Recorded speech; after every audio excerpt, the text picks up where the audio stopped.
Sorry I'm late, everyone with year 9.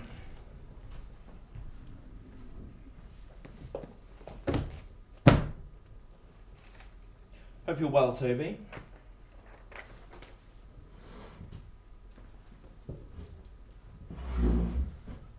Think you know why you're here? I don't think playing the silent card worked particularly well in your favour.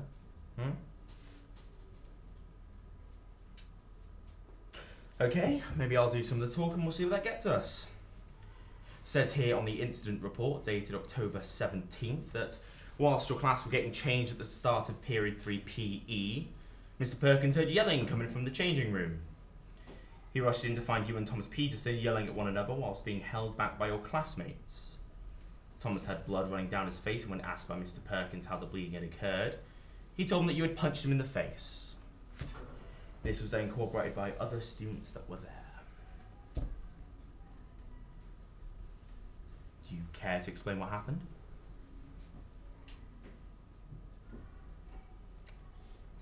Look, I'm trying to help you out here, Toby. Other teachers wouldn't be so lenient, they'd have expelled you on the spot. But I know you're a good pupil who usually keeps out of trouble, so I'm giving you a chance to explain yourself. Do you have anything to say? He deserved it. Did he? You wouldn't understand. Wouldn't I? None of you would understand. Why don't you try and make me understand? This is bullshit! Enough of the language, Toby. Okay, if you're not going to be any more forthcoming, I have no choice but to suspend you. What? That's unfair. You had your chance, Toby. It was just as bad as Thomas Peterson. What's that supposed to mean? Did he say something to you about your announcement? It means this is all a load of crap. You tell me anything, Toby. Nothing's going to leave this office. Well, I don't think I'm the one who should be in this office. I don't think it's fair that I'm the one who was to sit here through all this bullshit and he's the one who gets away scot-free.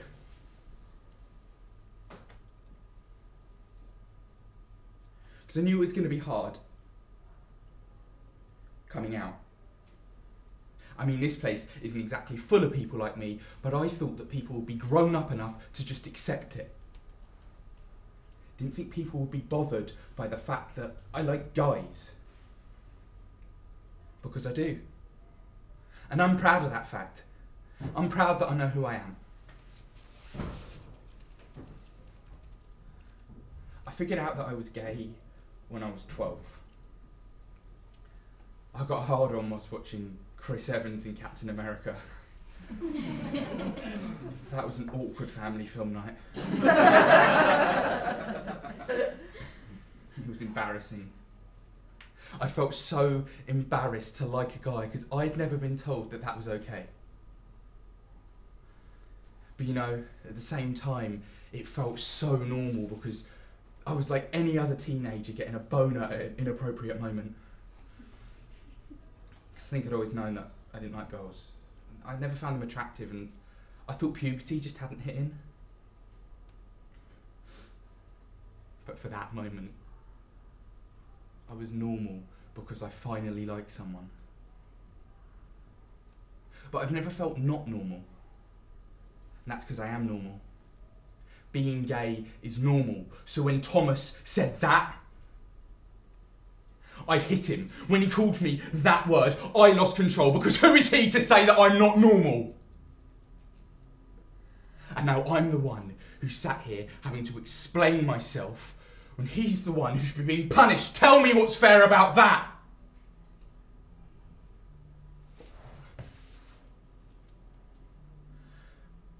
Sorry, I don't know where that came from. It's okay. Toby, what was it that Thomas said to you? He called me a faggot. A filthy faggot, and then he started miming a blowjob. I see. Why didn't you say this earlier? I just wanted to keep my head down. I didn't want this to become a thing. Well, you did a pretty poor job of that.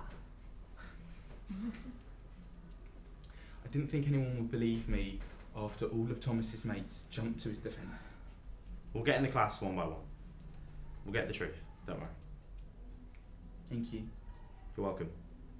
You shouldn't have to feel like you're not welcome at school just for being who you are. You're brave doing what you're doing. Telling the world who you are takes strength. But you'll still be in detention for the rest of the term. What? You assaulted another student, Toby. Just because his actions were wrong doesn't mean you get to take it into your own hands. So this is ridiculous. It's fair. Imagine how Thomas would feel being punished for doing wrong, but you weren't. I don't care how he feels. He's just another homophobic prick. Toby, I will not have that language in this office. Oh, but you will defend a homophobe? I have a duty of care to all my students, no matter their political views. Political views? This is way more than political. This is degrading to a whole group of people just because of the people that they want to be with. That's like telling 5% of this country, that's over 3.5 million people, that they're not valid. There's a time and place for this debate, Toby. And shouldn't school be the place to debate such things? Surely this is exactly the right place. Your job's to educate, and if you don't, then frankly, you're part of the problem. Toby, I understand your frustration, but there are right ways of dealing with Oh, I can't believe you! You lot all preach inclusivity, but when push comes to shove, you don't act on it.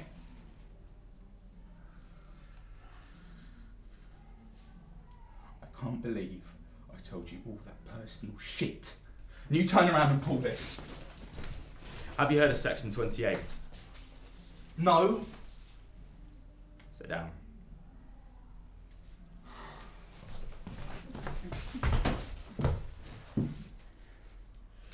Section 28 was a piece of legislation brought in 1988 to prevent the promotion of homosexuality in schools. The government claimed that it was to stop kids from reading inappropriate literature, but we knew what it was. We could read between the lines. Section 28 came in when I was only 5 years old. I had to grow up in a school system that didn't even acknowledge who I was as a person. I look at what they teach you today at school and I think how lucky you are to be told that who you are is normal. So don't tell me that I don't know what it feels like to be told that I'm not valid, not welcome, not human. With AIDS all in the news, it made everything worse. It was hell. I'm sorry. I didn't know that you were gay. Why would you? But if you know what it's like, sir, why are you sticking up for Thomas? I have a duty of care to all my students, even if I don't agree with their views. How can you cope hearing the kind of crap that the kids here come out with? Doesn't it bother you? Of course it bothers me. But I can influence them in other ways. I can introduce them to queer literature. I can teach them the history of the Stonewall riots. I can show them that who they love is natural in social studies. Then why are you punishing me? Because I'm teaching you the most valuable lesson of them all. Pick your battles. But how can I just ignore what they call me? It's hard. But you have to try. Funnel your anger and fury to something good. Go to marches and protests and create campaigns that make a difference. Put your energy in securing equal rights, and that's when we make change, real difference. Okay, but that still means that now a kid like Thomas thinks that what he's saying is all right. As society changes, so do people's views. It'll take time, but he'll grow up. And he's still being punished for what he said. Hopefully that kicks some sense into him. Thank you. But don't think this means you're in the clear. No. I know. 2 wrongs don't make a right and all that. Could I ask you something personal? Well, more like advice, really. Yeah, of course. I wish I had someone to talk to when I was your age. Okay, so I've been looking at stuff online on like forums and things, and I've seen a lot of people talk about tops and bottoms. I don't think that's appropriate for school, do you? Please, sir. I don't have anyone else to talk to about this sort of thing. Okay, go on. Is it bad that I don't know what I am? Like, I feel like there's this pressure to be put into a box, but you know, what if I don't like it? And you know, what if my first time is in a position that I don't like and that puts me off? And you know, what if I'm neither? Like, I've read about sides, but how do I know if I am one? And like, is it clean? Like, bum stuff and like, oh my god, do I need like condoms and lube? Fuck, I don't know what I'm doing. Toby, calm down. It may seem daunting, but I'm going to tell you what I say to every student that asks about sex. Talk to your partner. Open a dialogue. Find out what you're comfortable with and remember that you have a right to do nothing that you're uncomfortable with. It's a learning curve, so relax. And here's a website for any of your questions going forward. The LGBT Foundation has lots of information on sex and all sorts of information about anal sex for your worries and queries moving forward. Thank you. I'll definitely have a look later. Also, I got this dildo recently. Oh, no, that's where I draw the line. Yeah. Sorry, I got a bit carried away there. It's okay. Right, you missed enough class, so why don't you get to lesson? Okay, thank you again, sir. I really appreciate it. Oh, and Toby, you're not telling anyone about this? What? Could you keep this between us? But why? Because I don't want the students knowing about my private life. But why hide who you are? You told me I was brave for being open. Was that a lie? Of course not, but there are some things I don't need the whole school knowing. Like it's some dirty secret. Toby, I think you're overreacting. Really? I don't think so. I think you're just a hypocrite. Teachers don't need to divulge their personal information to students. But can you imagine how helpful it would be if we had an openly gay role model? I mean, I wouldn't have been so scared to come out. And it would make kids like Thomas actually think of gay people as normal. You don't get to dictate what I divulge in my personal space. I've done this a lot longer than you, so I'd like you to respect my experiences. Okay. Well, answer me this with an insight from your great experience. Aren't teachers meant to be examples to us? I've had enough of this. Oh, I think we've all had enough of this. All of the gay people who've had to put up with dickheads who call us names or tell us we're not welcome or hit us or kick us or kill us just to keep the status quo. You told me to march and to protest, but why don't you try taking a stand yourself? I've been taking a stand since you were in your car! I've been going to protests for as long as I've been able to. A decade ago, I marched to secure our right for marriage. I do this to protect our rights and all those yet to come. But that doesn't mean the fight is over. Look, those achievements were incredible, but the battle isn't won until we have equality. And we're getting there. The movement has come so far since I was younger. That doesn't mean you stop. The little things are what make the difference. It's seeing queer people as role models which changes the way people think. You know, like a celebrity in the news or a character in your favourite TV show. A teacher who makes a difference. And I make a difference through teaching them. But you hide who you are. You keep yourself at arm's length. Keeping students at arm's length is a part of a hierarchy of a school. I beg to differ. If a teacher treats you as an equal, as a friend or a confidant, you'd actually achieve something so much more meaningful. This is my choice about my life. I don't need a teenager to tell me how to live it. Now get to class, otherwise I'll suspend you.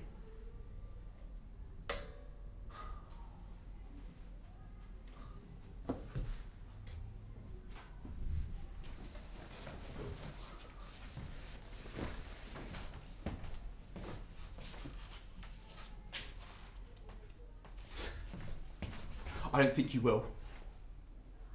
And why is that? Because I'll tell everyone about you. I'll tell the whole school about who you are. You wouldn't. Wouldn't I? Toby, you're not going to tell anyone. Toby. Don't say anything. See, I think you're still just that scared little kid who grew up in a system that wouldn't let him be himself.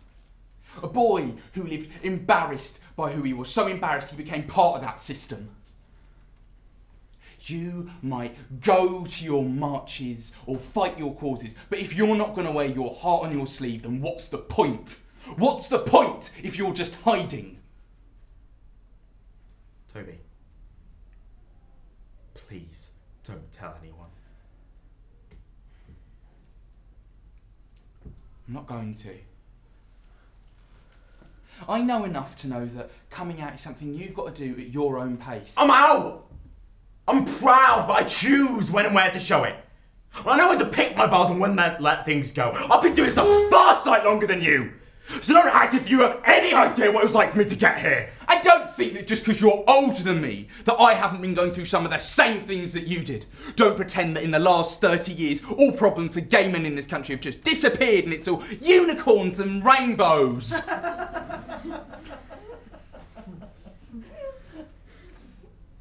You could still make so much more of a difference. You could keep the fight going and inspire people and give to people what you never had. I've been doing this for so long, I'm tired. I just want a comfortable life. I've done as much as I can, I've taken us as far as I'm able to. But isn't it your duty to fight until the end? We're not soldiers, Toby! We're men. People that have been defined by an inchangeable part of our existence, our DNA. What's the point in fighting for a better life when we're comfortable with what we've got? It's not like I do nothing, I've helped you. It's not enough. It is for me! It is for me. It will never be enough for me.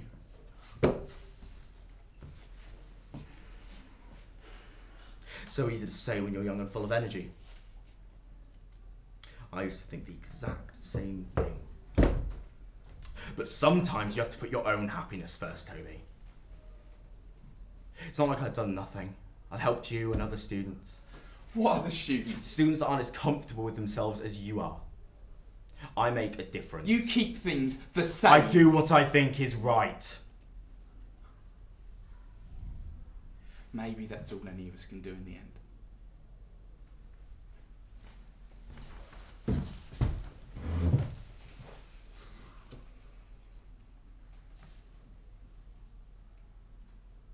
I want to ask you one final question. And I want you to be honest with me. No bullshit. I want you to tell me your truth. Whose side are you on?